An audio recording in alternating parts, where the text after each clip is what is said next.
আচ্ছা, লাইভে গেছেন? আচ্ছা, সুপ্রিয় শিক্ষার্থীবৃন্দ, সবাইকে আজকের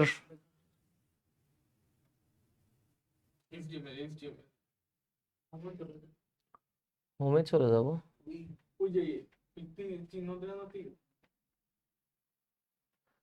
ও তাই কোন?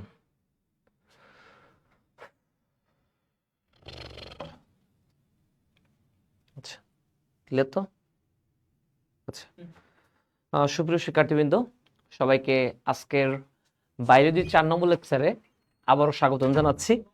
আজকের আমাদের বিশেষ লাইভ ক্লাসে নতুন করে শুরু করতে যাব বায়োলজির একটি বিশেষ অধ্যায়। তোমাদের সবাইকে আগে স্বাগতম জানিয়ে ক্লাসে জয়েন করার জন্য অনুরোধ করতেছি। আমরা এখনই শুরু করতে যাব আমাদের ডি ইউনিটের জন্য যেটা আলাদা করে আয়োজন করা হয়েছে, বায়োলজির বিশেষ সলভ ক্লাস এবং বলতে পারো ফুল অধ্যায়টার সার্বিক আঙ্গিক আলোচনা। আচ্ছা, তোমরা আগে সবাইকে অনুরোধ করতেছি ক্লাসে জয়েন্ট হয়ে যাও, তারপর আমরা গুটি গুটি পায়ে ক্লাসটা শুরু করব। সবাই আগে ক্লাসে জয়েন্ট হয়ে যাও।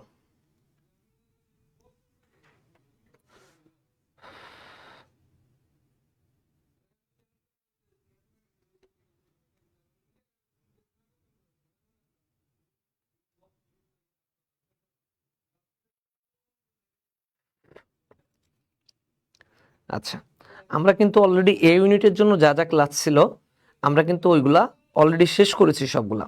এখন আমরা শুরু করতে যাচ্ছি ডি ইউনিটের জন্য অলরেডি আমাদের 3টা ক্লাস চলে গেছে।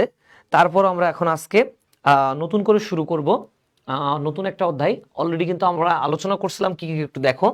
প্রথমে আমি বলে রাখি, আমরা আলোচনা করছি হচ্ছে প্রথম দিন কোষ বিভাজন নিয়ে, অর্থাৎ সেল ডিভিশন নিয়ে প্রথম আলোচনা করছি।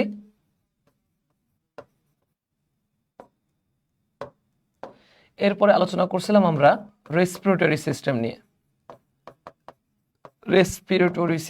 নিয়ে, থার্ড আমরা আলোচনা করছি ব্লাডের অধ্যায় নিয়ে। আজকে আর একটা গুরুত্বপূর্ণ অধ্যায় আমরা আলোচনা করব। তার আগে তোমাদেরকে একটু বলি, ক্লাসে জয়েন্ট হয়ে যাও সবাই।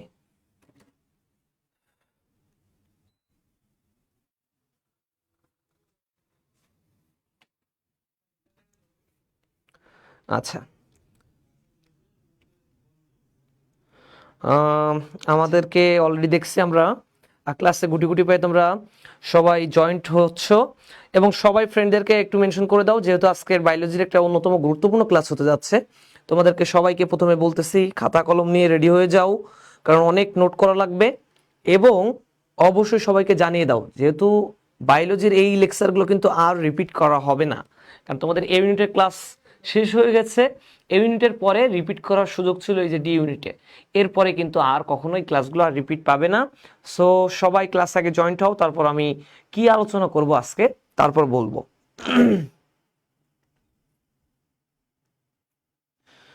আমি দেখতে পাচ্ছি যারা এই ইউনিটে ক্লাস করছো তারাই আবার হচ্ছে আছো ডি ইউনিটে আমার ক্লাসে, তারাই যেমন তিশা আছো, মোহাম্মদ রায়হান আছো, সবাই জানিয়ে হচ্ছে যে আসসালামু আলাইকুম। অবশ্যই ওয়ালাইকুম আসসালাম।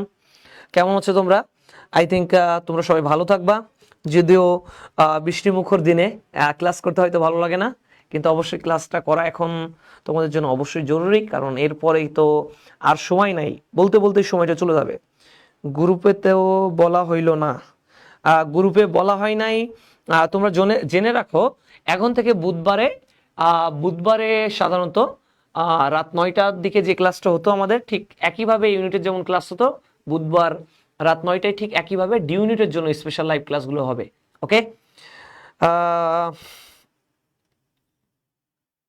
আচ্ছা, আজকে আমরা আলোচনা করি, চলো আমরা আজকে আলোচনা করা যাই কোন অধ্যায়টা আলোচনা করা যাই বলি দেখি।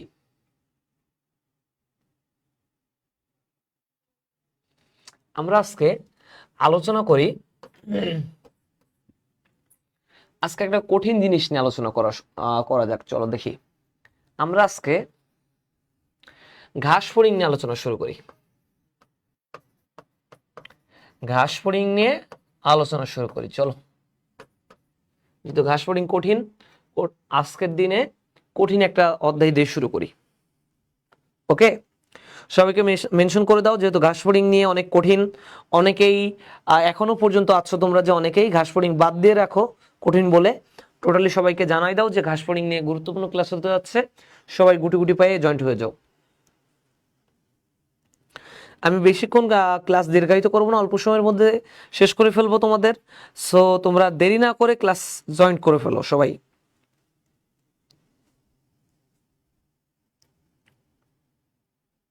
আচ্ছা চলো শুরু করি। আমি প্রথমত ঘাস ফড়িং নিয়ে আলোচনা করতে গেলে আমাকে আগে কিছু জিনিস জানতে হবে, সেই জিনিসগুলো তোমাদেরকে আগে একটু জানিয়ে দিই। সেটা হচ্ছে, তোমরা ওই ক্লাসের টাইমে ঠিক একইভাবে দেখছো যে ঘাস ফড়িং আলোচনার টাইমে আমরা বলেছিলাম,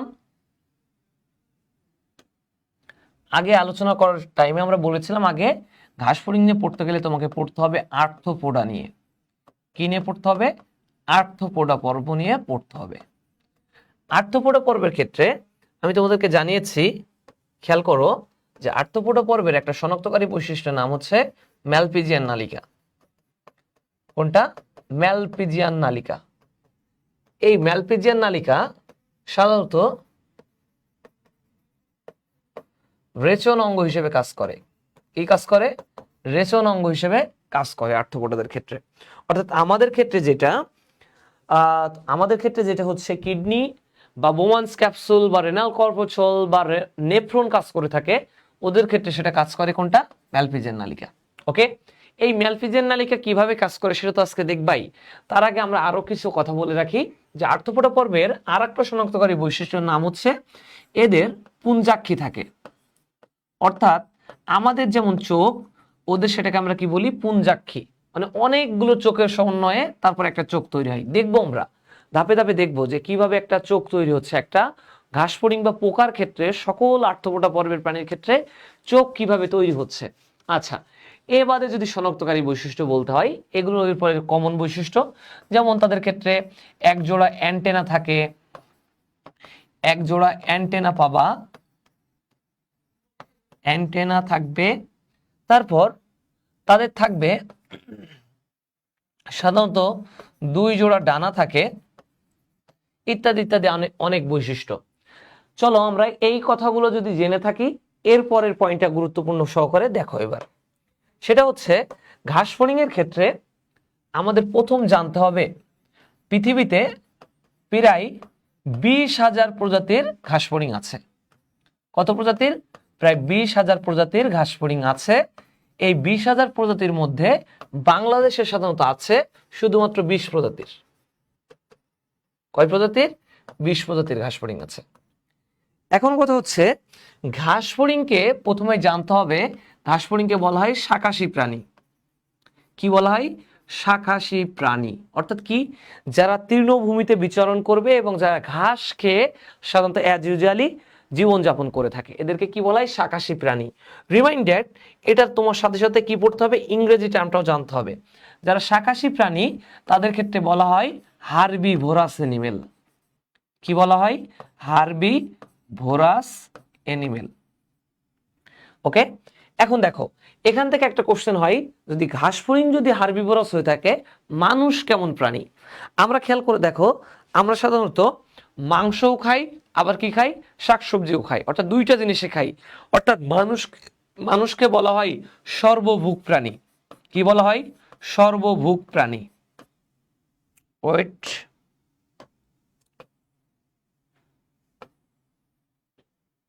মানুষকে কি বলা হয়? দেখো, মানুষকে বলতেছি আমরা সর্বভুক প্রাণী। এই সর্বভুকের ইংরেজি টার্ম জানতে হবে। সর্বভুকের কি জানতে হবে? ইংরেজি টার্ম। এটাকে বলা হয় অমনিভোরাস।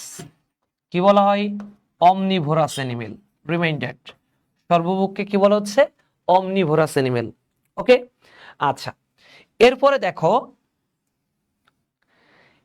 দেখো আর কি জানতে পারি আমরা এখানে? ঘাস ফড়িংকে একটা স্পেশাল নামে ডাকা হচ্ছে, যেটাকে আমরা বলি পঙ্গপাল। ঘাস ফড়িংকে আমরা কি বলি? পঙ্গপাল বলি, যেটাকে আবার ইংরেজিতে বলা হয় লোকাস্ট।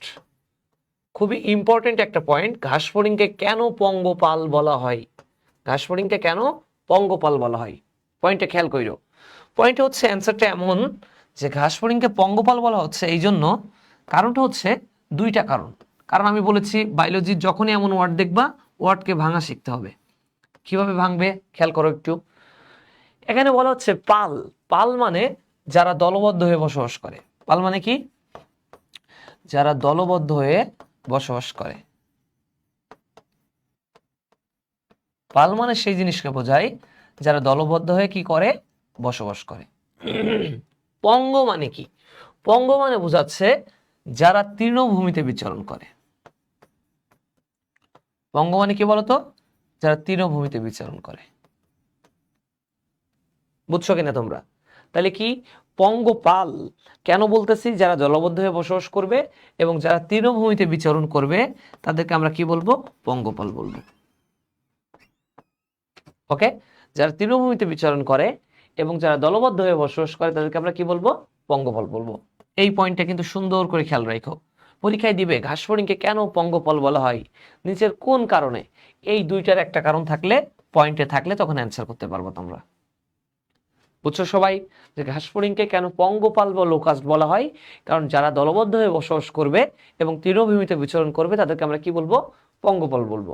ওকে, এরপরের ইম্পর্টেন্ট টার্ম পড়তে হবে আমাদেরকে। যদি কেউ বলে যে এরপরের ইম্পর্টেন্ট টার্মটা কি, সেটা হচ্ছে ঘাস ফড়িং এর শ্রেণীবিন্যাস জানতে হবে। কি জানতে হবে? শ্রেণীবিন্যাস। ঘাস ফড়িং এর শ্রেণীবিন্যাসের ক্ষেত্রে তোমরা জানো যে শ্রেণীবিন্যাসের যে 7টা ধাপ, অর্থাৎ জগৎ, পর্ব, শ্রেণী, বর্গ, গোত্র, গণ, প্রজাতি, এই 7টা পয়েন্ট তোমাকে একদম ধাপে ধাপে মনে রাখতে হবে। কিন্তু কথা হচ্ছে, যদি কোনো কারণে এই ঘাস ফড়িং এর শ্রেণীবিন্যাস বলতে বলে তখন দাঁত ভেঙে যায়। এতটা কঠিন কঠিন ল্যাটিন ওয়ার্ড এখানে। এটা আমি তোমাদেরকে ধাপে ধাপে দেখাবো যে কি করে তোমরা এই শ্রেণীবিন্যাসটা মনে রাখতে পারবা। আই থিঙ্ক সবাই একটু মনোযোগ দিলেই তোমরা দেখতে পারবা। তোমরা সবাই একটা ছন্দের মাধ্যমে মনে রাখতে পারো যে অর্থ পোকারা টেরা অর্থ আঁকড়ে পাই কি? লাস্টে জিজ্ঞাসা চিহ্ন দিয়ে সুন্দর করে লিখবা পি। অর্থাৎ আর্থপোকারা টেরা অর্থ আঁকড়ে পায় কি? এটা তারা কি বোঝাচ্ছে একটু মনোযোগ দিলে তোমরা বুঝতে পারবা। খেয়াল করো, এখানে বোঝাচ্ছি আর্থ মানে, এখানে বোঝাচ্ছি আর্থপোডা। আর্থ মানে কি বললাম? আর্থপোডা। পোকার ইংরেজি কি বলতো? ইনসেক্ট। পোকার ইংরেজি হচ্ছে ইনসেক্ট। টেরা অর্থ হচ্ছে টেরিগোটা। টেরা অর্থ হচ্ছে টেরিগোটা। অর্থ মানে এখানে বোঝাচ্ছে অর্থপটেরা। অর্থ মানে এখানে বোঝাচ্ছে অর্থপটেরা। আঁকড়ে বলতে বোঝাচ্ছে অ্যাক্রিডিডা। অ্যাক্রিডিডা। পাই মানে কি বোঝাই খেয়াল করো। পাই মানে বোঝাচ্ছে এখানে পয়কিলোসেরাস। পয়কিলোসেরাস।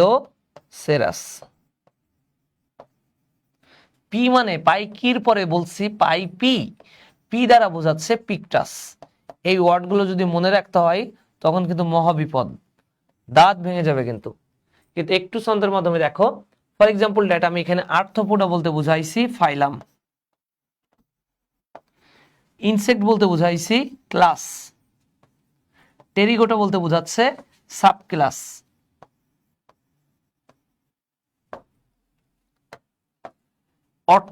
অর্থপটেরা বলতে বুঝাইছি এখানে এটা অর্ডার, অ্যাক্রিডিটা বলতে বুঝাইছি এটা ফ্যামিলি, আর পয়ক্লোসেরাস বলতে বুঝাইছি জেনাস, আর পিকটাস বলতে বুঝাইছি স্পেসিস। এই যে দেখো 1 2 3 4 5 6 7, এই 7টা হচ্ছে তার শ্রেণীবিন্যাস। এই শ্রেণীবিন্যাস জানা বাধ্যতামূলক। এই পর্যন্ত বুঝছো কিনা একটু জানাও তো সবাই। এই পর্যন্ত বুঝছো কিনা একটু জানাইতে থাকো।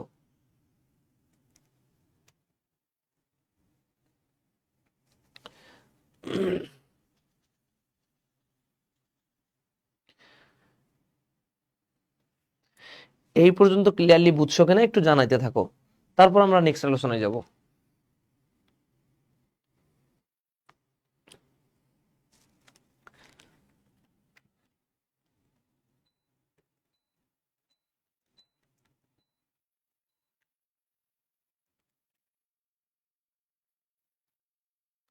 আচ্ছা, এরপরে কথা হচ্ছে আমরা এরপরে শিখবো এটা যদি রিপিট করতে হয়, আমরা তেমন কোনো কিছু এখনো পড়ি নাই, জাস্ট বলেছি হচ্ছে ঘাসফড়িংকে কেন পঙ্গপাল বলা হচ্ছে, ঘাসফড়িংকে কেন পঙ্গপাল নামে আমরা ডাকলাম, ঘাসফড়িংয়ের ক্ষেত্রে শ্রেণীবিন্যাস কি, সেই জিনিসগুলো আমরা দেখিয়েছি। এরপরে যে পয়েন্ট আমাকে পড়তে হবে সেই পয়েন্টটা দেখো, আমরা যাই। সেটা হচ্ছে এরপরে যদি পড়তে হয় ঘাসফড়িংয়ের আমরা খণ্ডক পড়ব, যে ঘাসফড়িংয়ে আসলে কতগুলো খণ্ডক আছে, কিভাবে কতটুকু, এটা আমরা একটু দেখব। ঘাসফড়িংকে যদি ভাগ করা হয় বাহ্যিক অঙ্গ সংস্থান বলা হয় ঘাসফড়িংয়ের বাহ্যিক অঙ্গ সংস্থান।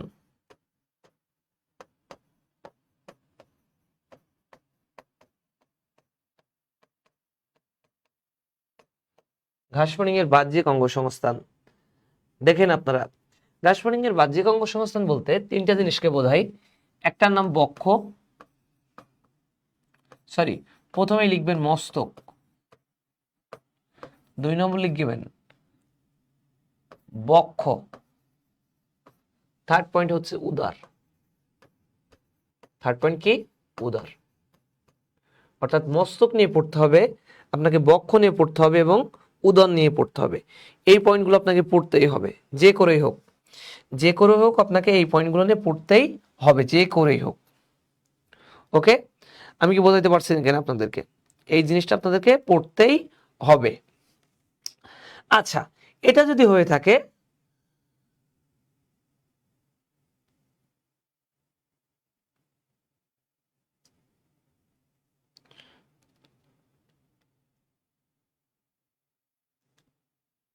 দেখেন, এরপরের পয়েন্টে আমরা যেখানে আলোচনায় যাচ্ছিলাম আবার সেখানে ফিরে যাই। দেখেন, সেটা হচ্ছে বক্ষ, মস্তক, বক্ষ, উদর, এই পয়েন্টটা যদি হয়ে থাকে এরপরে আমরা প্রথমে পড়বো মস্তক নিয়ে, যে ঘাসফড়িং এর মস্তকে কি কি কি কি কথা বলতেছে একটু খেয়াল করেন। ঘাসফড়িং এর মস্তক বলতে বোঝাচ্ছি আমরা এখানে, দেখেন একটু খেয়াল করেন সবাই, এখানে মস্তক বলতে বোঝাচ্ছি ঘাসফড়িং এর মাথায় কি কি অংশ থাকবে। সাধারণত মস্তক নিয়ে পড়তে গেলে প্রথম পয়েন্ট আপনাকে পড়তে হবে ঘাসফড়িং এর মস্তকটা ভ্রূণীয় 6টা খণ্ডকে বিভক্ত। কয়টা খণ্ডকে? 6টা খণ্ডকে বিভক্ত। 2 নম্বর পয়েন্ট, এটা হচ্ছে হাইপোগ্যানাথাস ধরনের। কেমন এটা? হাইপোগ্যানাথাস ধরনের। এটা দেখতে নাশপাতি আকৃতির। এটা দেখতে কেমন আকৃতির? নাশপাতি আকৃতির।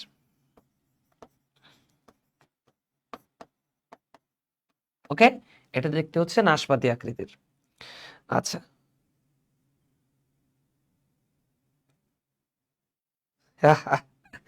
তিশা একটা দারুণ কথা বলছো ক্লাসের ভিতরে, যে আমরা মানুষের ঘাসফড়িং এর কত তথ্য মনে রাখা লাগে, অথচ ঘাসফড়িং নিজের সম্পর্কে কিছুই জানে না। আসলে দারুণ একটা কথা কইছো, এটা ভালো ইন্টারেস্টিং কথা কইছো। তাইলে আবার ভাবো মানুষ হওয়াটাই হয়তো পাপ, তাই না? আচ্ছা, আসো 4 নম্বর পয়েন্টে আসো। 4 নম্বর পয়েন্ট হচ্ছে আপনাদের এখানে পড়তে হবে ঘাসফড়িং এর যেটা মস্তক ছিল, এই মস্তকের ক্ষেত্রে একটা আবরণ আছে। এই মস্তকের ক্ষেত্রে যে আবরণ, সে আবরণটার নাম হচ্ছে হেড ক্যাপসুল। নাম হচ্ছে হেড ক্যাপসুল। এই হেড ক্যাপসুলকে আর একটা নির্দিষ্ট নামে ডাকা হয়, তার নাম হচ্ছে অ্যাপিক্রেনিয়াম। তার নাম কি? অ্যাপিক্রেনিয়াম।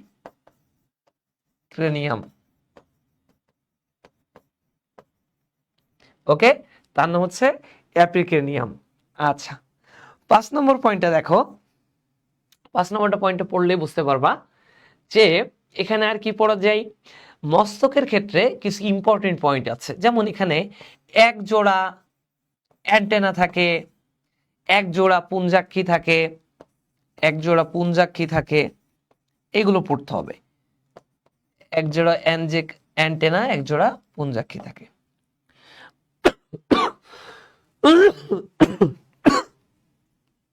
আচ্ছা, কিন্তু এখানে যে জিনিসটা মোস্ট ইম্পর্টেন্ট সেটা হচ্ছে ঘাসফড়িং এর পুঞ্জাক্ষী, অর্থাৎ ঘাসফড়িং এর চোখ। এটা নিয়ে তোমাদেরকে পরীক্ষায় আসবে, এটা নিয়ে একটু কমপ্লিট করি। পুঞ্জাক্ষী বলতে আমি তোমাদের এর আগেও দেখিয়েছি, আবারও দেখাচ্ছি। ঘাসফড়িং এর পুঞ্জাক্ষীতে সাধারণত দেখো এটাকে ভাঙলে দুইটা জিনিস পাওয়া যায়, খেয়াল করো। দুইটা জিনিস পাবো তোমরা এখানে, একটা দেখো পুঞ্জ, আর একটা দেখো অক্ষী। তাহলে আমরা একটু ভাঙি। ঘাসফড়িং এর পুঞ্জাক্ষী বা চোখ বলতে কি বোঝাচ্ছে? একটা অক্ষী আর একটা কি পুঞ্জ। তার মানে খেয়াল করো, অক্ষী মানে হচ্ছে চোখ, অক্ষী মানে কি চোখ। এটা নিয়ে আমার পড়ানোর কিছু নাই, আছে কি নিয়ে ব্যাখ্যা করার? পুঞ্জ নিয়ে ব্যাখ্যা করতে হবে। পুঞ্জ বলতে বোঝাচ্ছে যাদের চোখটা পিছনের দিকে থাকে। কোথায় থাকে? পিছনের দিকে, যাদের চোখ পিছনের দিকে থাকে। আর একটা পয়েন্ট আছে, এখানে এক গুচ্ছ চোখ থাকবে। কতটি? এক গুচ্ছ চোখ। বুঝছো কিনা? এক গুচ্ছ চোখ থাকবে। ওকে, তাহলে এক গুচ্ছ চোখ থাকবে এবং এখানে কি থাকবে? পুঞ্জাক্ষী থাকবে। ওকে, দেখুন এক গুচ্ছ চোখ বলতে এখানে আবার কি বোঝাচ্ছি আমরা? এই যে চোখ, এই চোখের ক্ষেত্রে এখানে ইম্পর্টেন্ট পয়েন্ট হচ্ছে এখানে সাধারণত একটা পুঞ্জাক্ষীর ভিতরে বা একটা চোখের ভিতরে, এটাকে বলা হয় জটিল চোখ, একটা চোখের ভিতরে মিনিমাম 3টা ওসেলি থাকে। কি থাকে? 3টা ওসেলি। তার মানে একটা জটিল চোখের ভিতরে আবার 3টা সরল চোখ আছে। কয়টা সরল চোখ? 3টা।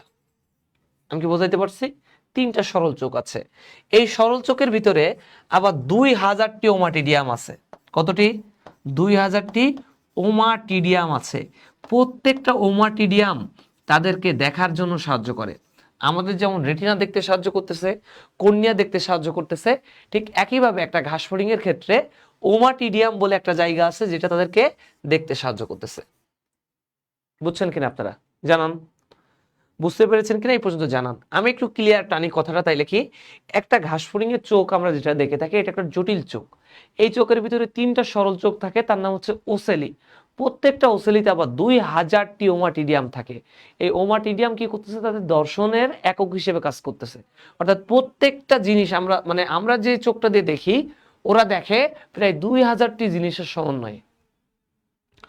তারপরও তারা দেখে 2টা প্রতিবিম্ব, একটা অস্পষ্ট আর একটা স্পষ্ট প্রতিবিম্ব। সেখানে যাব আমরা, সুপারপজিশন প্রতিবিম্ব আর মোজাইক প্রতিবিম্ব পড়বো আজকে। বাট এই পর্যন্ত আগে ক্লিয়ার হয়েছেন কিনা জানান। এই পর্যন্ত আগে ক্লিয়ার হয়েছেন কিনা জানাইতে থাকেন আমাদেরকে। তারপর আমরা দেখব আর কি নিয়ে পড়া যায়। আচ্ছা, এখানে যদি আপনারা অ্যান্টেনা নিয়ে পড়েন, অ্যান্টেনা নিয়ে একটা পয়েন্ট বলি, পরের স্লাইডে যাই। ঘাসফড়িং এর যে অ্যান্টেনা, এই অ্যান্টেনার ক্ষেত্রে সাধারণত 3টা পয়েন্ট থাকে। সেটার একটার নাম হচ্ছে স্কেপ, আরেকটা নাম হচ্ছে পেডিসেল, আরেকটা নাম হচ্ছে ফ্লাজেলাম।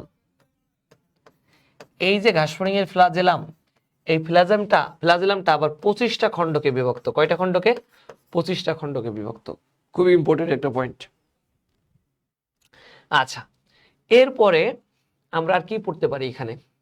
আচ্ছা, এখানে আর না ব্যাখ্যা করাটাই বেটার। আরেকটু আছে এখানে, যেমন ম্যাকজিলা, অর্থাৎ মুখের মস্তকের এখানে কি আছে? ম্যাকজিলা আছে, মেন্ডিবল আছে, ম্যাকজিলা, মেন্ডিবল, তারপর হচ্ছে আপনার হাইপোফ্যারিংস আছে। এই ম্যাকজিলা, মেন্ডিবল, হাইপোফ্যারিংস, এইগুলোর ক্ষেত্রে আপনাদের কাজ পড়তে হবে। কি পড়তে হবে? কাজ। অর্থাৎ মুখপঙ্গ কি কাজ করতেছে আপনার বডিতে? মুখপঙ্গের কাজ কি? মুখপাঙ্গর কাজটা কি? মুখপাঙ্গর কাজ, এই পয়েন্ট আপনাদেরকে পড়তে হবে। ওকে, এটা মাথায় রেখেন, খুবই গুরুত্বপূর্ণ। মুখভঙ্গের কাছ থেকে প্রতি বছর একটা করে এমসিকিউ আসে। প্রতিটা বছর একটা করে এমসিকিউ থাকেই। সো এটা কিন্তু খুব গুরুত্বপূর্ণ সহকারে দেখেন যে মুখভঙ্গের কাজ কি ঘাসফড়িং এর ক্ষেত্রে।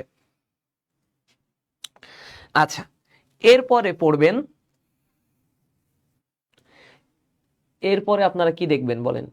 এরপরে আপনারা দেখবেন, চলেন আমরা বক্ষ যাই। ঘাসফড়িং এর বক্ষর ক্ষেত্রে কি কি পয়েন্ট পড়বেন আপনারা একটু দেখেন। সাধারণত বক্ষের ক্ষেত্রে আপনারা পড়বেন এখানে ডানা নিয়ে পড়েন। কি নিয়ে পড়েন? ডানা, ঘাস ফড়িং এর ডানা। ঘাস ফড়িং এর ডানা বলতে সাধারণত 2 জোড়া ডানা থাকে। কয় জোড়া?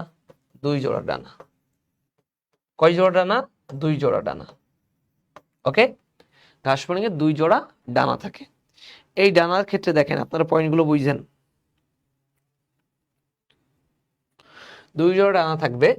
তার মধ্যে মনে রাখবেন ঘাস ফড়িংকে উঠতে সাহায্য করে তাদের পিছনের ডানা। পিছনের ডানা তাদেরকে উঠতে সাহায্য করে। আমি বোঝাইতে পারছি কিনা আপনাদেরকে? ঘাস ফড়িং এর পিছনের ডানা তাদেরকে উঠতে সাহায্য করে। সামনের ডানার ক্ষেত্রে দেখেন প্রথম সামনের দিকে যে ডানাগুলো থাকে, এই ডানাগুলো ঘাস ফড়িং এর ক্ষেত্রে ঢেকে রাখতে, ঘাস ফড়িং এর সম্পূর্ণ দেহকে ঢেকে রাখতে সাহায্য করে।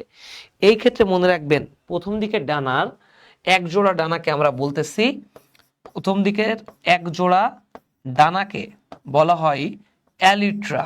কি বলা হয়? অ্যালিট্রা। ঘাস ফড়িং এর প্রথম এক জোড়া ডানাকে কি বলে? অ্যালিট্রা। এই অ্যালিট্রাকে যেই জিনিস আবার দেখেন, অ্যালিট্রাকে যেই জিনিস আবার কি আবৃত করে রাখে বা আপনার হচ্ছে আবরণ করে রাখে, তার নাম আবার টেগমিনা। তার নাম আবার কি? টেগমিনা। তার নাম আবার কি? টেগমিনা। অর্থাৎ এক জোড়া ডানা যেটা হচ্ছে আপনার সামনের দিকে থাকবে সেটাকে আমরা কি বলতেছি? অ্যালিট্রা। এই অ্যালিট্রাকে যে জিনিস আবার ঘিরে রাখে তার নাম হচ্ছে আবার টেগমিনা। তিশা, আপনারা যারা ক্লাস করছেন, আই থিঙ্ক এইগুলো আপনাদের টাইমে বলা হয় নাই। আপনারা তিশা যারা ক্লাস করছেন এর আগে, আমার বলেন তো এগুলো বলছিলাম কিনা? এগুলো কি বলছিলাম আপনাদের ক্ষেত্রে? তিশা, রায়হান যারা আছেন একটু জানান তো, এগুলো বলছিলাম কিনা আপনাদের টাইমে?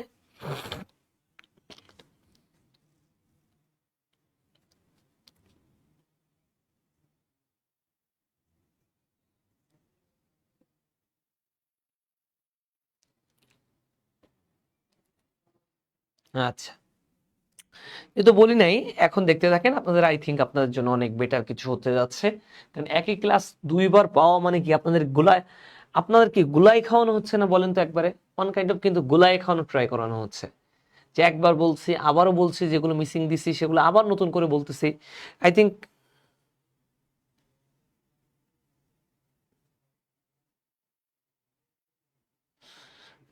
আচ্ছা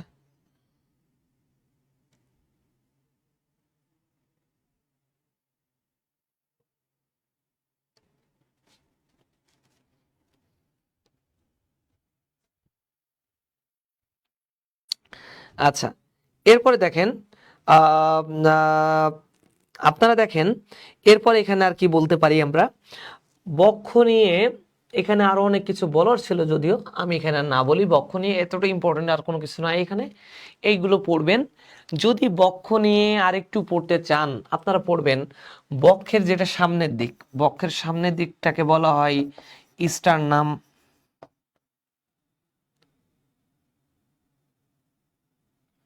সামনের দিকে বলা হয়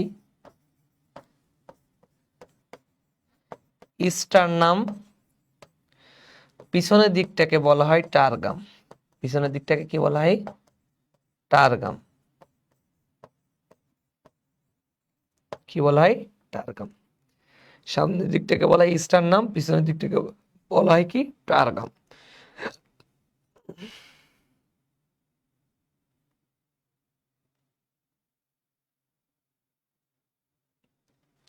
বুঝছেন আপনারা এই পর্যন্ত? এই পর্যন্ত বুঝছেন কিনা একটু জানাতো আমাকে। সামনের দিকটাকে বলা হয় স্টার্নাম, পিছনের দিকটাকে বলা হচ্ছে কি? টারগাম। ওকে, এবার আসেন চলেন উদরে যে ভাই, উদর। ঘাস ফড়িং এর উদর নিয়ে পড়ি। উদর, ঘাস ফড়িং এর উদরের ক্ষেত্রে আপনারা পড়বেন, দেখেন কি কি পড়বেন।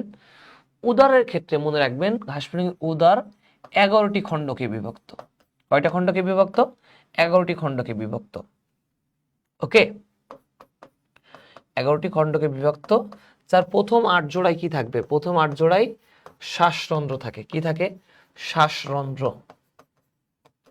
যার প্রথম 8 জোড়ায় কি আছে বলেন তো আপনারা? শ্বাসরন্ধ্র আছে। এবার আসেন এই শ্বাসরন্ধ্র পড়তে গেলে, মানে উদর নিয়ে পড়তে গেলে আমি দুইটা জিনিস একসাথে পড়ানোর ট্রাই করি। আজকেও তার ব্যতিক্রম হবে না, আপনারা খেয়াল করেন। একটা হচ্ছে স্ত্রী ঘাস ফড়িং, আরেকদিকে লিখলাম পুরুষ ঘাস ফড়িং। এই স্ত্রী ঘাসফড়িং আর পুরুষ ঘাসফড়িং এর পয়েন্ট পড়তে গেলে আপনার এই উদর পড়া হয়ে যাবে। স্ত্রী ঘাসফড়িং এবং পুরুষ ঘাসফড়িং এর পার্থক্য পড়েন। প্রথম পয়েন্ট, স্ত্রী ঘাসফড়িং এর পার্থক্য পড়তে গেলে আপনাকে পড়তে হবে, প্রথমে মনে রাখতে হবে অভিপোজিটর নিয়ে। কি নিয়ে? অভিপোজিটর নিয়ে। 2 নম্বর আপনাকে জানতে হবে এখানে অ্যানাল সার্কাস নিয়ে। কি নিয়ে? অ্যানাল সার্কাস নিয়ে। থার্ড জানতে হবে আপনাকে অ্যানাল প্লেট নিয়ে।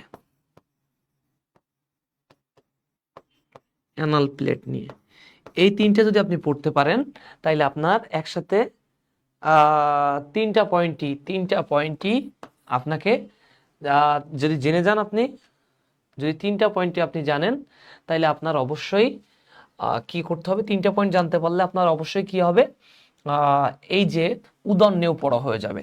একটু খেয়াল করেন কিভাবে পড়বেন আপনারা এখানে। এখানে দেখেন পয়েন্টটা পড়বেন অভিপোজিটর। অভিপোজিটর হচ্ছে ঘাসফড়িং এর নবম খণ্ডকে থাকে। কোন জায়গায় থাকে? নবম খণ্ডকে। কাদের ক্ষেত্রে?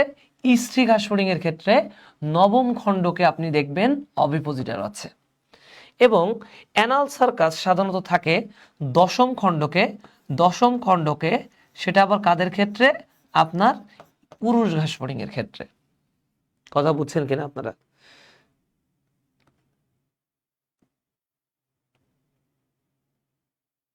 আচ্ছা মোহাম্মদ রায়হান ভাই, আপনার কাছে আমার কোশ্চেন, বলেন, আপনি তো ক্লাস করছেন আমার দীর্ঘদিন, কি মনে হয় আপনার, বলেন তো। আমি আপনার উপরেই ক্লাসের এই কোশ্চেনটা ছুড়ে দিলাম। আপনি বলেন তো, আমি যতটুকু করাচ্ছি আপনার কি মনে হয় এটা কি মানে যথেষ্ট নয়? এর বাইরে কি জানা প্রয়োজন? আপনি বলেন তো। আপনি তো বই পড়বেন, আমি বলার পরে অলরেডি ক্লাস করতেছেন, আমি দেখছি দীর্ঘদিন। আপনি নিজেই বলেন তো একটু ভাইয়া, যে আমি যা করাচ্ছি এরপরে কি আপনার মনে হয় যে আর বেশি কিছু প্রয়োজন, বা বইতে আর কিছু বাকি থাকে এ বাদে? আপনি একটু বলেন তো, সিরিয়াসলি মন থেকে খুলে বলবেন, যে না বই পড়তে গিয়ে এর থেকেও বাইরে বেশি কিছু পড়া লাগতেছে।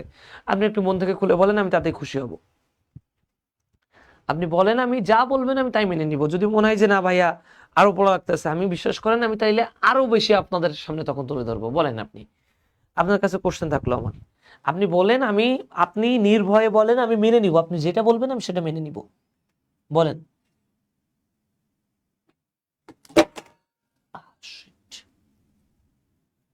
আপনি যেটা বলবেন আমি সেটাই মেনে নিব। বলেন আপনি। দেখেন, এবার আসেন এনাল প্লেট। এনাল প্লেট থাকবে সাধারণত 11তম খণ্ডকে। কততম খণ্ডকে? 11তম খণ্ডকে। এই 11তম খণ্ডকের ক্ষেত্রে কি আছে? আপনার পুরুষ ঘাসফড়িং এর ক্ষেত্রে আবার কি আছে? অ্যানাল প্লেট আছে।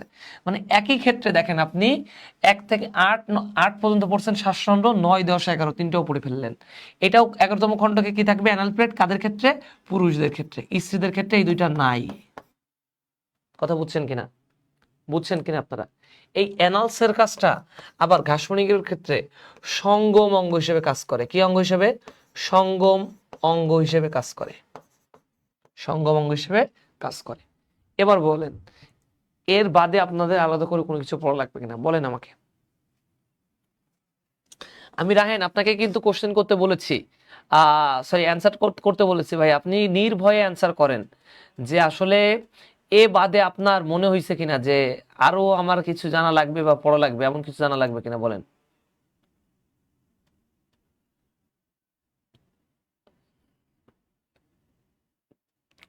ভাইয়া যথেষ্ট, বাট ভয় লাগে, সেই জন্যই বললাম এটা শেষ সুযোগ তো ভাইয়া। আসলে আমরা সেকেন্ড টাইমে তো একটু ভয় থাকেই। সমস্যা নেই, আপনি আমার ক্লাস করবেন, আমি আপনার টিচার। আপনি আমাকে জানতে চাইবেন না, এটা স্বাভাবিক। বাট আমি বলতেছি, আপনারা যদি পড়ালেখা করেন তাহলে বুঝতে পারবেন যে আসলে এটা যথেষ্ট কি যথেষ্ট নয়। যদি না পড়ালেখা করেন তাহলে বুঝবেন না, বিশ্বাস করেন। আমি অল্প পড়লেও আপনাদের মনে হবে না যথেষ্ট, বেশি পড়লেও মনে হবে না যথেষ্ট। বাট আমি যতটুকু বলতেছি, আপনারা কোশ্চেন ব্যাংক সলভ করার ট্রাই করেন। কোশ্চেন ব্যাংক সলভ করতে গেলে আপনারা বুঝতে পারবেন যে এটা যথেষ্ট কি যথেষ্ট নয়।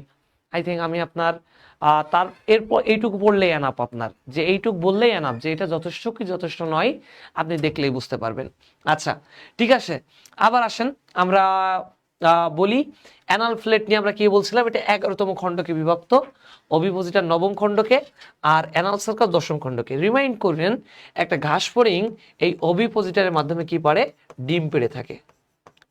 ডিম পেড়ে থাকে কার মাধ্যমে, এই অভিপোজিটরের মাধ্যমে। আমি কি বোঝাইতে পারছি আপনাদেরকে? আচ্ছা, এটার মাধ্যমে আমাদের উদার পড়া সাধারণত এইটুকুই, উদার এতটুকু পড়লে এনাফ, যা যা বলছি আপনাদের এখানে। আচ্ছা, আরো একটা কথা বলে রাখি, সাধারণত অভিপোজিটরের মাধ্যমে স্ত্রী ঘাস ফড়িং ডিম পাড়ে, আর এনাল সার্কাস আর এনাল প্লেটের মাধ্যমে কি হয় জানেন, আসলে ঘাস ফড়িংয়ের ডিম পাড়ে হচ্ছে মাটির ভিতরে, অর্থাৎ মাটির নিচে। ওকে, এনাল সার্কাস আর এনাল প্লেটের মাধ্যমে পুরুষ ঘাস ফড়িং গুলো ওখানে গিয়ে গর্ত করে আসে, আর স্ত্রী ঘাস ফড়িং গিয়ে ওখানে অভিপোজিটার দিয়ে ডিম পেড়ে আসে। এটা মাথায় রেখেন। এনাল সার্কাস আর এনাল প্লেটের আর একটা কাজ হচ্ছে আপনার মাটিতে গর্ত করার জন্য পুরুষ ঘাস ফড়িং ইউজ করে থাকে, এটা গর্ত করার জন্য। আচ্ছা, এরপরে আসেন আমরা চলে যাই ঘাস ফড়িং এর অন্যতম গুরুত্বপূর্ণ জায়গা, সেটা হচ্ছে পৌষ্টিক তন্ত্র। সেটা কোন জায়গা, পৌষ্টিক তন্ত্র।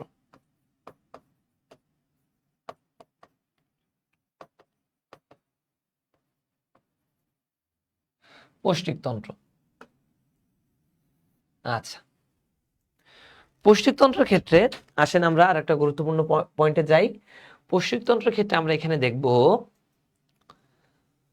পৌষ্টিকতন্ত্র মানে বোঝেনই তো, যে সাধারণত পৌষ্টিকতন্ত্র বলতে বোঝায় কি, যেটার মাধ্যমে আপনার পরিপাক হচ্ছে সেটার নাম কি, পৌষ্টিকতন্ত্র।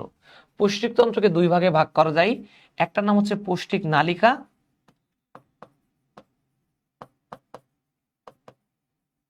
একটা নাম কি ভাইয়া, পৌষ্টিক নালিকা,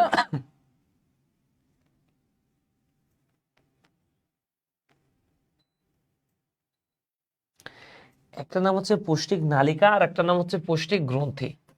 নাম কি, পৌষ্টিক গ্রন্থি। ওকে, একটা নাম পৌষ্টিক নালিকা আর একটা পৌষ্টিক গ্রন্থি। আমরা এখন প্রথমত পড়বো পৌষ্টিক নালিকা নিয়ে। ঘাস ফড়িং এর পৌষ্টিক নালিকা সাধারণত 3টা জিনিস নিয়ে তৈরি। প্রথম জিনিসটার নাম ইস্ট্রোমোডিয়াম। নাম কি, ইস্ট্রোমোডিয়াম। 2 নম্বরটার নাম হচ্ছে মেসেন্টেরন। মেসেন্টেরন। লাস্ট পয়েন্ট হচ্ছে আপনারা এখান থেকে পড়বেন প্রোক্টোডিয়াম। প্রোক্টোডিয়াম। ওকে, ইস্ট্রোমোডিয়াম, মেসেন্টেরনের একটা কি, প্রোক্টোডিয়াম। ইস্ট্রোমোডিয়ামতে পড়তে গেলে মনে রাখবেন দন্তস্ব পর সামনের দিক, দন্তস্ব পর ইস্ট্রোমোডিয়াম। ম ফর মেসেন্ট্রন, ম ফর কি, মাঝখান, আর লাস্টে প ফর পিছনের দিক, প ফর প্রোক্টোডিয়াম। এই 3টা পয়েন্ট পড়লে এনাফ। ইস্ট্রোমোডিয়ামের ক্ষেত্রে প্রথম পয়েন্ট পড়বেন, এটা তৈরি হয়েছে ভ্রূণীয় অ্যাক্টোডাম থেকে। এটা তৈরি হয়েছে কোন জায়গা থেকে, ভ্রূণীয় অ্যাক্টোডাম থেকে। ওকে, প্রোক্টোডিয়ামটা তৈরি হয়েছে সেম টু সেম জায়গা, ভ্রূণীয় অ্যাক্টোডাম থেকে। কোন জায়গা থেকে, ভ্রূণীয় অ্যাক্টোডাম থেকে। কিন্তু মেসেন্ট্রনটা তৈরি হয়েছে, রিমাইন্ড করেন, এটা একটু ব্যতিক্রম, যাহাই ব্যতিক্রম তাই পরীক্ষা আসে তো, এটা না, এটা তৈরি হয়েছে ভ্রূণীয় অ্যান্ড্রোডাম থেকে। ভ্রূণীয় অ্যান্ড্রোডাম থেকে। ওকে, আচ্ছা, এরপর আসেন যেটা ইস্ট্রোমোডিয়াম। ইস্ট্রোমোডিয়ামটা তৈরি হয়েছে কাইটিন নির্মিত হয়ে, কি দিয়ে, কাইটিন দিয়ে। আর ভ্রূণীয় অ্যাক্টোডাম তৈরি হয়েছে আবার কিউটিকল দিয়ে। কি দিয়ে তৈরি হয়েছে, কিউটিকল দিয়ে। আপনাদের কাছে এখন কোশ্চেন, অর্থাৎ কাইটিন আর কিউটিকল, এই দুইটার পার্থক্য আপনারা পারেন কিনা বলেন তো? কাইটিন আর কিউটিকলের পার্থক্য আপনারা পারেন? জানান তো আমাকে। তিশা, আপনি ক্লাস করে থাকবেন, আপনি জানান আমাদেরকে, কাইটিন আর কিউটিকলের পার্থক্য জানান, একটু জানান আমাদেরকে। ব্যস্ত, জানাতে থাকেন, তারপর আমরা কাইটিন কিউটিকলের পার্থক্য পড়বো, প্রোক্টোডিয়াম, ইস্ট্রোমোডিয়াম এগুলোর জিনিস নিয়ে পড়বো তখন আমরা।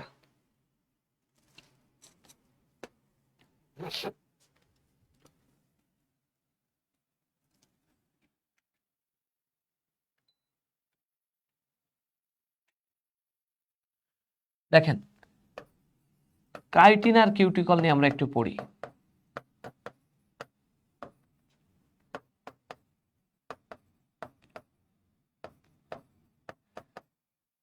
কাইটিন আর কিউটিকল নিয়ে পড়তে গেলে প্রথম আপনাকে পড়তে হবে, দেখেন যেই জায়গা থেকে শুরু, কিউটিকল, কিউটিকল শেষ হচ্ছে ল দিয়ে, তার মানে মনে রাখবেন এটা একটা লিপিড। তাহলে প্রথম কথা কি, কিউটিকল একটা লিপিড। কাইটিন কি, কাইটিন একটা কার্বোহাইড্রেট।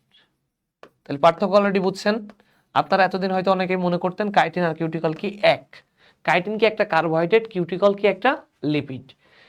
এখন আসেন প্রথমে আমরা শিখি কাইটিন দিয়ে। মনে রাখবেন কার্বোহাইড্রেটকে ভাঙলে কি পাবেন, গ্লুকোজ। এই গ্লুকোজের সাথে যখন অ্যামিন গ্রুপ যুক্ত হয়েছে, কি যুক্ত, অ্যামিন, অর্থাৎ NH2 মূলক যুক্ত হয়েছে, অনেকগুলো গ্লুকোজ তার সাথে যুক্ত হয়েছে অনেকগুলো অ্যামিন, তখন এটার নাম হবে গ্লুকোসামিন। কি নাম হবে, গ্লুকোসামিন। যেহেতু অনেকগুলো গ্লুকোজ ছিল, অনেকগুলো অ্যামিন হয়েছে, তখন একসাথে হয়ে নাম হয়েছে গ্লুকোসামিন। তার মানে মনে রাখবেন এটা একটা কি, পলিমার যৌগ। অর্থাৎ গ্লুকোসামিনের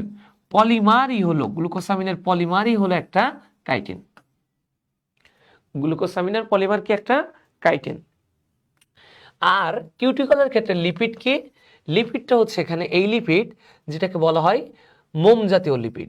এখন আপনারা আবার প্রশ্ন করতে পারেন এই মোম আবার কই থেকে আসলো, কারণ সাধারণত কিউটিকলের ক্ষেত্রে লিপিড, যে লিপিডটা তিন প্রকার, একটা হচ্ছে তেল, একটা চর্বি, আর একটা হচ্ছে মোম। সেই লিপিডটার মধ্যে মোম জাতীয় লিপিডের নামই হচ্ছে কিউটিকল। এটার নাম কি, কিউটিকল। রিমাইন্ড করেন, খুবই ইম্পর্টেন্ট জিনিস। এখন দেখেন এই দুইটা আসলে পাবো কোন জায়গায়, আমরা যে পড়লাম এটা কোথা থেকে পাবো। আপনারা লবস্টারের নাম শুনছেন, লবস্টার। তারপর পড়ে থাকবেন হচ্ছে অর্থাৎ কাঁকড়া, চিংড়ি, এগুলো তো জানেনি, এগুলোই তো লবস্টার। কি, চিংড়ির ক্ষেত্রে, চিংড়ি মাছের ক্ষেত্রে উপরের যে লেয়ার বা শক্তের স্তরটা তৈরি হয়ে থাকে, চিংড়ি মাছের ক্ষেত্রে উপরের যে লেয়ার বা শক্ত যে স্তরটা, কাঁকড়ার ক্ষেত্রে উপরে যে শক্ত স্তরটা, এটাই হচ্ছে আপনার কাইটিন নির্মিত জায়গা। কি নির্মিত জায়গা, কাইটিন নির্মিত জায়গা। আর কিউটিকল কোনটা, কিউটিকল হচ্ছে আপনার নখের দিকে তাকাইলে দেখতে পারবেন, নখের একদম লাস্ট প্রান্ত সাদা অংশ, এটা হচ্ছে কিউটিকল, অর্থাৎ মোম জাতীয় লিপিড। আর একটা কোথায় থাকবে আপনারা জানবেন, যেহেতু বলছি মোম জাতীয় লিপিড, মোম কি কখনো পানিতে ভিজতে পারে না, মোম কিন্তু কখনো আপনি পানিতে ভেজাইতে পারবেন না। ঠিক একইভাবে আপনারা গ্রামের দিকে খেয়াল করবেন, যারা গ্রামের আছেন, কচু গাছ সবাই চিনে থাকেন। কচু গাছের পাতা দেখবেন কখনো পানিতে ভেজে না, কারণ কি জানেন, কারণ কচু গাছের এই উপরের লেয়ারটা মোম জাতীয় লিপিড দিয়ে তৈরি, এখানে কিউটিকল অবস্থান করে। আই থিঙ্ক আপনারা বুঝছেন। আচ্ছা, এরপরে আসেন, আবার আগের পরে ফিরে আসেন। সেটা হচ্ছে আমরা 7 নম্বর স্লাইডে ছিলাম, যে এটা হচ্ছে কাইটিন নির্মিত, এটা কিউটিকল নির্মিত। আই থিঙ্ক আপনারা বুঝছেন। এরপর আসেন স্ট্রোমোডিয়ামের কি কি থাকবে আমরা একটু দেখি। স্ট্রোমোডিয়ামে আপনার থাকবে মুখবিবর। কি থাকবে, মুখবিবর। 4 নম্বর থাকবে গলবিল, এখানে থাকবে হচ্ছে গলবিল। 5 নম্বর থাকবে আপনার এখানে ক্রপ। 6 নম্বর থাকবে গিজার্ট। আচ্ছা, এখানে আরেকটা পয়েন্ট অ্যাড করতে পারেন। এখানে 5 নম্বরে এটা 6, এটা 7, এটার ক্ষেত্রে আপনি এখানে অ্যাড করতে পারেন গ্রাসনালী, যেটাকে আমরা অন্ননালী বলি, এদেরকে বলতে পারবেন এটাকে কি নালী, গ্রাসনালী। আচ্ছা, এই পয়েন্টগুলো পড়লে এনাফ। আপনি মেসেন্ট্রনের ক্ষেত্রে দেখেন পড়বেন, মেসেন্ট্রনের ক্ষেত্রে কি কি পয়েন্ট পড়বেন একটু খেয়াল করেন। ব্রুনীয় মেসেন্ট্রনের ক্ষেত্রে মনে রাখবেন, মেসেন্ট্রন মানে হচ্ছে পাকস্থলী। ঘাসফড়িংয়ের পাকস্থলী বলা হয় কাকে, ঘাসফড়িংয়ের পাকস্থলী বলা হয় আপনার এই মেসেন্ট্রনকে। ঘাসফড়িংয়ের পাকস্থলী বলতে মেসেন্ট্রনকে বুঝবেন। এখানে দেখেন আপনার এই পাকস্থলীর যে আবরণ, ঘাসফড়িংয়ের পাকস্থলীর যে আবরণ আছে, এই আবরণের নাম আবার পেরিট্রফিক পর্দা। আবরণের নাম কি ভাইয়া, পেরিট্রফিক পর্দা। পেরিট্রফিক পর্দা, এই পেরিট্রফিক পর্দার ক্ষেত্রে, ঘাসফড়িংয়ের ক্ষেত্রে ঠিক নিচে এমনি মোচাকার থলির ন্যায় অবস্থান করে পেরিট্রফিক পর্দাটা। যেখানে আবার তৈরি হয়, দেখেন এখানে আবার তৈরি হয় এমনি আঙুলের ন্যায় প্রবর্ধক হয়ে একটা পাতার ন্যায় জায়গা, যেটাকে বলা হয় কি, ভিলাই। যেটাকে কি বলা হয়, ভিলাই। এই ভিলাইয়ের পাশে আবার সুতার ন্যায় অনেকগুলো জিনিস তৈরি হয়, সুতার ন্যায় অনেকগুলো জিনিস, যেটার নাম ঘাসফড়িংয়ের ক্ষেত্রে আমরা বলবো গ্যাস্ট্রিক সিকা বা হেপাটিক সিকা। কি বলবো, গ্যাস্ট্রিক সিকা বা হেপাটিক সিকা। এর ঠিক নিচে আড়াআড়িভাবে যে জিনিসটা অবস্থান করে, তার নামই হচ্ছে আমাদের সেই গুরুত্বপূর্ণ ম্যালপিজিয়ান নালিকা। কি বলেন তো? ম্যালপিজিয়ান নালিকা। যা, আমার ফোনটা গেল বন্ধ হয়ে। নাম হচ্ছে ম্যালপিজিয়ান নালিকা। বুঝছেন আপনারা? এই পর্যন্ত বুঝছেন কিনা জানান তো আমাকে। আমি একটু রিপিট টানি। আমি যদি একটু রিপিট টানি, খেয়াল করেন, আমরা বলছিলাম এখানে কি আছে, মেসেন্ট্রন ভ্রূণীয় এন্ডোডার্ম থেকে তৈরি হয়েছে, যেটার ক্ষেত্রে আপনারা বললাম এখানে কি পাকস্থলী থাকবে। পাকস্থলীর ক্ষেত্রে যে আবরণ থাকে, সে আবরণটার নাম কি বলেন তো? আবরণটার নাম হচ্ছে পেরিট্রপিক পর্দা। আবরণটার নাম কি? পেরিট্রপিক পর্দা। আবরণটার নাম কি? পেরিট্রপিক পর্দা। এটা ঠিক নিচে মোচাকার থলির ন্যায় অবস্থান করে, যেখানে আস্তে আস্তে এমনি অগ্নাশয় থেকে, অগ্নাশয়ের মধ্যে এখানে কি তৈরি করে আপনার, এইভাবে আপনার হচ্ছে তৈরি হচ্ছে এখানে আঙুলের ন্যায় প্রবর্ধক, যেটাকে আমরা কি বলতেছি? ভিলাই। ভিলাইয়ের নিচে দেখেন এমনি সুতার ন্যায় যে জিনিসটি আছে, তার নাম হচ্ছে গ্যাস্ট্রিক সিকা বা হেপাটিক সিকা, যেখানে আড়াআড়ি ভাবে আর একটা জিনিস তৈরি করে বা অবস্থান করে, তার নাম ম্যালপিজিয়ান নালিকা। এই পর্যন্ত পড়লে আপনার পৌষ্টিকতন্ত্র শেষ। এই পর্যন্ত পড়বেন তা পৌষ্টিকতন্ত্র আপনার শেষ। এবার পড়তে হবে আপনার পৌষ্টিকতন্ত্র, সরি, আর একটা পয়েন্ট যেহেতু বাকি আছে, এটা একটু বলি। প্রোক্টোডিয়ামে থাকে তিনটা জিনিস, অর্থাৎ ইকরির পা। জাস্ট মনে রাখবেন আপনারা, ইকরির পা। What is the meaning of ইকরির পা? হর্ষই মানে এখানে বোঝাচ্ছে ইলিয়াম। আপনি এখানে ক দ্বারা বোঝাচ্ছি কোলন, র দ্বারা বোঝাচ্ছি রেকটাম, প দ্বারা বোঝাচ্ছি পায়ুছিদ্র। এই পর্যন্ত পড়লে আপনার ঘাসফড়িং এর পৌষ্টিকতন্ত্র শেষ। এই পর্যন্ত বুঝছেন কিনা আগে বলেন। এই পর্যন্ত বুঝছেন কিনা একটু দেখেন আপনারা সবাই। 30 সেকেন্ড টাইম দিলাম, এইটুকু একটু দেখে নেন।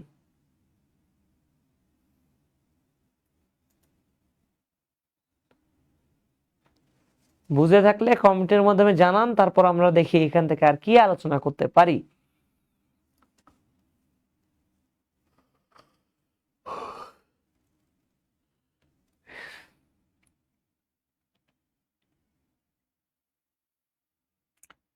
পৌষ্টিকতন্ত্র কিন্তু পরীক্ষার ক্ষেত্রে খুবই গুরুত্বপূর্ণ, খুবই গুরুত্বপূর্ণ একটা পয়েন্ট। যদি দুইটা পয়েন্ট হয়ে থাকে, তার মধ্যে একটা কি? পৌষ্টিকতন্ত্র। এরপরে দেখেন পৌষ্টিকতন্ত্রের আর একটা লাস্ট পয়েন্ট আমি ব্যাখ্যা করে দিই। ঘাসফড়িং এর পরিপাকের জন্য আপনার এনজাইম লাগবে 8টা। কয়টা? 8টা। এটা কোন কোন জায়গায় থাকে? এই 8টা এনজাইম থাকে মুখে, মুখে কি থাকে কিছু এনজাইম, আর আপনার পাকস্থলী থাকে কিছু এনজাইম। পাকস্থলীতে থাকে কিছু এনজাইম। কিভাবে মনে রাখবেন? মনে রাখবেন মুখে থাকে আক্কাস, মুখে থাকে আক্কাস এনজাইম, আর পাকস্থলীতে থাকে লাটিম এনজাইম। কিভাবে আমি একটু দেখাই, খেয়াল করেন। আক্কাস দ্বারা এখানে বোঝাচ্ছে আ ফর অ্যামাইলেজ। আ ফর কি? অ্যামাইলেজ। ক ফর কাইটিনেস। ক ফর কি বলেন তো? কাইটিনেস। দন্ত স ফর সুক্রেজ। দন্ত স ফর কি বোঝাচ্ছে এখানে? সুক্রেজ। এবার আসেন পাকস্থলীতে কি থাকতেছে? পাকস্থলীতে থাকতেছে লাটিম। লাটিম বলতে এখানে বোঝাচ্ছি L for lipase. L for কি? লাইপেজ। এ ফর বোঝাচ্ছি অ্যামাইলেজ। এ ফর কি বোঝাচ্ছি? অ্যামাইলেজ। টি ফর বোঝাচ্ছি ট্রিপটেস। টি ফর বোঝাচ্ছি ট্রিপটেজ এনজাইম। আই ফর বোঝালাম invertase enzyme. Invertase, invertase enzyme. আর এম ফর বুঝাইলাম মল্টেজ এনজাইম। এইটুক পড়লে আপনার শেষ। এইটুক পড়লে আপনার পাকস্থলীতে কি কি এনজাইম আছে, কিভাবে পরিপাক হচ্ছে, সব শেষ।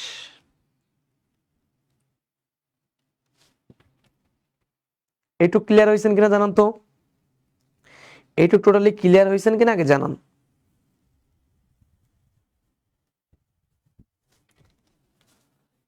এরপর আসেন ঘাসফড়িং এর রক্ত নিয়ে একটু কথা বলি।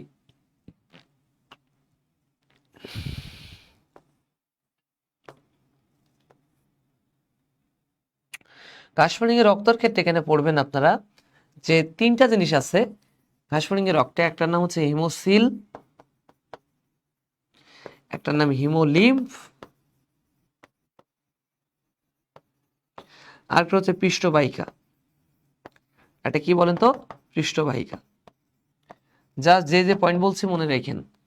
হিমোসিল মানে আপনার ফাঁকা গহ্বরপূর্ণ একটা রক্ত, ফাঁকা গহ্বরপূর্ণ একটা রক্ত, ফাঁকা গহ্বরপূর্ণ রক্ত। বুঝছেন আমার কথা? ফাঁকা গহ্বরপূর্ণ রক্ত। হিমোলিম বলতে বোঝাচ্ছে বর্ণহীন রক্ত, বর্ণহীন রক্ত। আর পৃষ্ঠবাহিকা বলতে বোঝায় যেটা হচ্ছে আপনাদের ঘাসফড়িংয়ের হৃদযন্ত্র। ঘাসফড়িংয়ের হৃদযন্ত্র 7 প্রকোষ্ঠ বিশিষ্ট এবং মনে রাখতে হবে আপনাদের এখানে 6 জোড়া অ্যালারি পেশি থাকে। কয় জোড়া? 6 জোড়া অ্যালারি পেশি থাকে। 6 জোড়া অ্যালারি পেশি, খুব ইম্পর্টেন্ট পয়েন্ট বললাম কিন্তু মনে রাখেন। ঘাসফড়িংয়ের রক্ত বলতে মূলত বোঝায় হিমোলিমকে। কাকে? হিমোলিমকে। আর হিমোসিল রক্তটাকে 3 জায়গায় নিয়ে যায়। একটা নাম পেরিকার্ডিয়াল, একটা নাম পেরিভিসেরাল, আর একটা নাম পেরিনিউরাল। মনে রাখবেন পেরিকার্ডিয়াল মানে হৃদযন্ত্রে নিয়ে যাবে রক্তটা, পেরিভিসেরাল মানে পুষ্টিতন্ত্রে নিয়ে যাবে, আর পেরিনিউরাল মানে স্নায়ুরজ্জিতে নিয়ে যাবে। এইটুক পড়লে আপনার পুষ্টিতন্ত্র শেষ। তার সাথে শেষ হইল কোনটা? রক্ত সংবহনতন্ত্র। মনে রাখেন ঘাসফড়িংয়ের রক্ত সংবহনতন্ত্র কিন্তু মুক্ত রক্ত সংবহনতন্ত্র। এই মুক্ত হচ্ছে ঘাসফড়িংয়ের ক্ষেত্রে আর একটা আছে, সেটা হচ্ছে মলাস্কা পর্ব। কারা আছে? মলাস্কা পর্ব। আর যদি বলা হয় আপনার বদ্ধ কাদের ক্ষেত্রে, বদ্ধ কাদের ক্ষেত্রে আমরা মানুষ অর্থাৎ করডাটা পর্ব, এবং আর একটা সেটা হচ্ছে অ্যানিলিডা। কারা বলেন তো? অ্যানিলিডা। এইটুক পড়লেন, এইটুক পড়লে এনাফ। লাস্ট পয়েন্ট আমরা এখানে পড়বো ঘাসফড়িংয়ের রূপান্তর নিয়ে। ভাই কয়টা বাজে? আচ্ছা, লাস্ট পয়েন্ট আপনারা এখান থেকে পড়বেন ঘাসফড়িংয়ের এখান থেকে লাস্ট এখান থেকে কি পড়বেন? আচ্ছা, এখানে দেখেন ঘাসফড়িংয়ের রূপান্তর নিয়ে একটু কথা বলি। ঘাসফড়িংয়ের রূপান্তর এবং জনন প্রক্রিয়া নিয়ে কথা বলি। রূপান্তরের আগে জনন প্রক্রিয়া নিয়ে কথা বলি।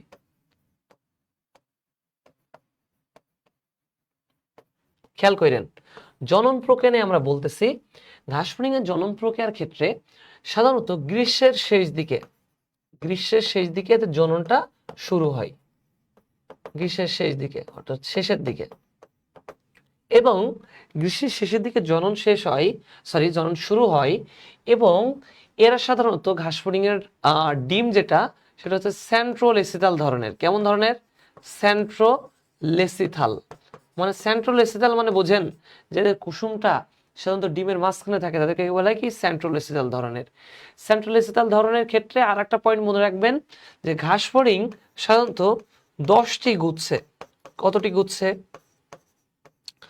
10টি গুচ্ছে 200টি ডিম পারবে। কয়টি ডিম পারবে? 200টি। ঘাসফড়িং 10টি গুচ্ছে 200টি ডিম পারে।